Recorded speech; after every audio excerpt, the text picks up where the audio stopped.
치료를 받지 않았다. 면허증만 빌려줬는, 실제 입원을 안 했음에도 했는 걸로 해서. 비정상적인 의료비 부당 청구로 건강보험 재정이 악화되고 있습니다. 정상으로 바로 잡아야 합니다. 의료비 부당 청구 실태 직접 확인하도록 하겠습니다. 위염과 경추통을 앓고 있는 환자 A씨는 진료비 명세서를 보고 깜짝 놀랐습니다.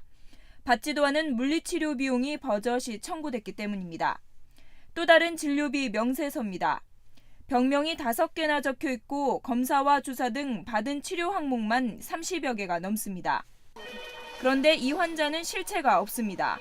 가짜 환자를 만들어 놓고 부당 청구를 한 겁니다. 이렇게 지난 한 해 부당 청구된 의료비 비용은 64억. 신고 접수된 금액만 이 정도니 실제로는 훨씬 많을 것으로 추정됩니다. 병원별로 살펴봤더니 요양병원이 30억 원으로 가장 많았고 일반 병원이 24억 원, 다음으로 한의원과 치과의원 순입니다. 부당 청구된 진료비 명세서를 자세히 살펴보면 꼭 빠지지 않는 항목이 있는데요. 바로 입원비에 포함된 식사비입니다. 기록된 식사비 자체는 문제가 없습니다. 다만 존재하지도 않는 영양사를 기재해 놓은 겁니다. 영양사를 추가로 등록만 해놓고 이를 부당 청구하는 수법입니다. 사회적으로 이슈가 되고 있는 사무장병원의 부당 청구 진료비가 가장 많았고, 그 다음으로는 입원 환자들에 대한 그 식대 부당 청구, 그리고 의료 인력 산정 기준 위반, 그리고 또 건강보험으로 할 수 없는 비급여 진료를 하고 건강보험으로 청구하는 경우가 좀 많았습니다. 환자가 알기 어려운 검사료를 부풀리거나 분명히 환자에게 동의를 구해야 하는 검사 항목인데도 충분한 설명 없이 진료를 하는 경우도 비일비재합니다.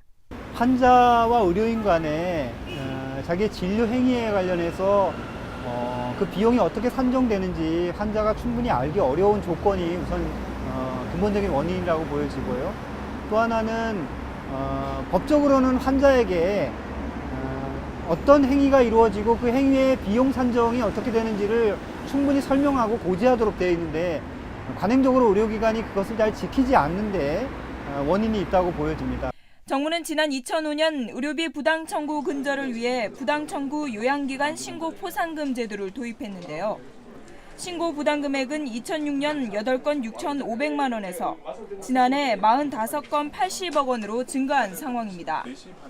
비정상의 정상화 과제로 선정된 만큼 정부는 강도 높은 방안을 내놓겠다고 밝혔는데요. 앞으로 합동 현장 조사를 거부하는 요양기관에 대해서는 현행 업무 정지 기간을 1년에서 2년으로 늘리고 거짓 부당 청구로 인해 과징금을 부과받은 병원이 장기간 미납할 경우엔 업무 정지 처분을 내리기로 했습니다. 현지 조사를 거부하거나 진료비 거짓 청구 금액이 750만 원이나 거짓 청구 비율이 10% 이상인 기관, 그리고 업무 정지 처분 기간 중에 요양급여를 행한 요양기관에 대해서 형사고발을 하고 있습니다.